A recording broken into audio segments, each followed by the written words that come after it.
جهاندار داند که دستان سام بزرگ است با دانش و نیک نام.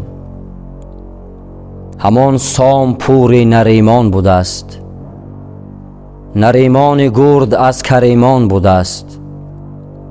چنان تا اگر شاسپ دارند زاد، به جمشید دارند یک سر نژاد. نیاگانت را پادشاهی زیماست، وگرنه کسی نام ایشان نخواست.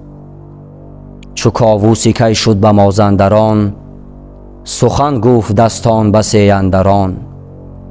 شنیدی که بر وی چی آمد ز دیو، به کوری ز جانش بر آمد غریو. برفتم به تنها به مازندران، شبی تار و فرسنگ های گران. نه ارژنگ ماندم نه دیوی سپید، نه ارژنگ ماندم نه دیوی سپید. نه سنجه نه اولاد غوندی نبید.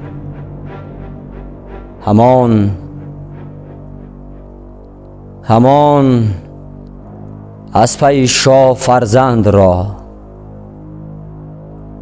بکشتم دلیر خردمند را. که گرد چو سهراب دیگر نبود، به زور و به مردی و رزم آزمود. ز 600 همانا فزون است سال، که تا من جدا گشتم از پشت زال. بدان گفتم این تا بدانی همه، تو شاهی و گردن کشان چون رمه.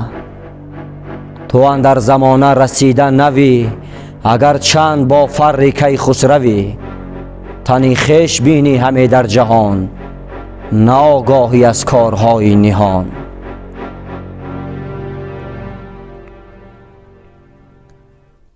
چو بسیار شد گفته ها می خوریم، به می جام اندوه را بشکریم.